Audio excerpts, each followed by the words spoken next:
Hey everyone, I wanted to make a quick update video to talk about force feedback wheels and wheel rotation in RBR, and specifically in um, Rally SimFans plugin, but it's really applicable to any installation of RBR with NGP6 physics. So the first thing I will say is this is going to be from the perspective of using the Rally SimFans plugin, which I would recommend. Uh, so from the main menu here, you will hit escape and you can go down to your controls to force feedback. And these are the settings that you want to have in the game. So obviously the force feedback on. You want the strength to be maxed. If you don't have this maxed, then the game itself won't output the full forces to the wheel. So you want to control the forces overall on the wheel by another method. So you want this to be maximized here. Direction should be normal unless you have some oddball wheel. Maybe it could be reversed, but I highly doubt it. And the auto center wheel you want off. I don't fully understand the reasoning for this, but it just works with NGP6 physics to have this off. Yeah, and of course you can do a test. But that's the settings you want in game. Now, the interesting thing about the way the NGP works is within the Richard Burns Rally.ini file, which is in the main folder where the game installs, there are some force feedback sensitivity ranges. But fortunately for us, the RSF launcher has these settings available in it. So it'll basically modify the ini for you so you don't have to go in there. So if you open the launcher, which I would always recommend using the launcher because this can control so many things, and go down to controls, you can set up all these types of things if you've got inverted pedals or whatever.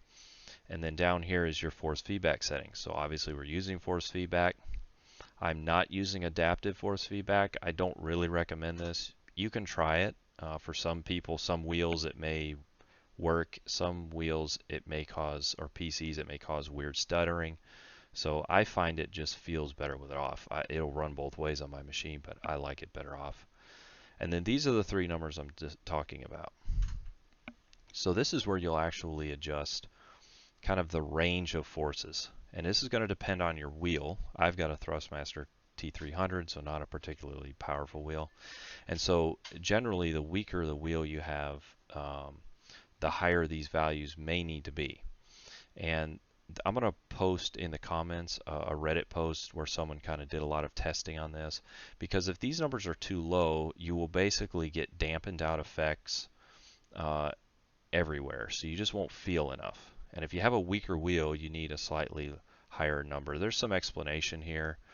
Now, you'll have to kind of just play with these values. This is where I landed so far on the T300, and of course it depends. When you're rallying, some people don't want hardly any force feedback. Other people may want a lot heavier. It just depends. You're moving the wheel a lot, so you don't necessarily want it really stiff, but obviously being able to communicate what's going on is important too. So you'll have to figure out where it works best for you, but these are the values you actually want to change. Now, the one thing I will say, within the RBR physics engine, just depending on what kind of car you're driving, if it's front wheel drive, all wheel drive, rear wheel drive, the force feedback, the overall forces you will feel could be drastically different. And this is just somewhat due to how the forces are calculated, but it also is heavily dependent on your setup. If you go in and change your camber or toe or other suspension settings, you will probably notice a difference in your force feedback because it will actually pull differently on those front wheels. So that's kind of an interesting thing, but part of force feedback does come down to your setup. All right, the last thing I'll discuss, so that covers force feedback for the most part. Again, I'll post that Reddit comment, Reddit post down below, and it has quite a bit of in-depth of how he came to the realization that he did, and you can kind of follow that to use that as a guide to determine what numbers you want for here. All right, so the last thing is steering wheel rotation. Okay, so I'm going to go back into like the plugin here, and I'm just going to go to practice and edit this car setup. So I've had a lot of comments on my beginner video of how much rotation do I set in my wheel. And this is really dependent on the car. So the way Richard Burns calculates it is dependent on what the actual car's steering rotation capability is. At least in most cases. There's a few cars where what is in the sim is not necessarily what is in reality. But for the most part, you can use this. So you'll come in here to the setup screen and go to suspension, and then go down here to roll bar and steering. And this number here, 484 degrees, is half the steering rotation. So this is basically from center to lock on one side. That's how many degrees you will have. So you will multiply that number by 2, and that will give you your steering rotation. So in this case, it would be, I don't know what this number would be. It'd be a little over 900 degrees. 34, 968 degrees, I think, if I did the math right. So if you were going to your like for me, my Thrustmaster, I'd come in here and I would set it to 968 degrees, or in my case, I just went to 900.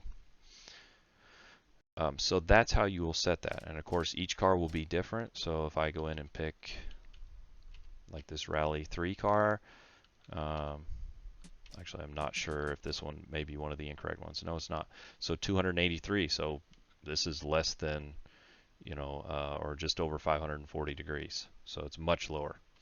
And this is how you want to match your steering rotation on your wheel so that it matches the game. The game won't do it automatically. So if you have your steering wheel set to 200 degrees of rotation and you're driving the Escort Mark II, it's going to drive with 200 degrees of rotation, which is not going to be very good.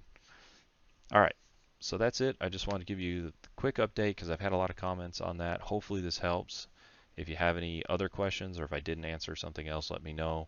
And, I can maybe put out another video at some point if it'll help enough people. Thanks again. We'll talk to you later.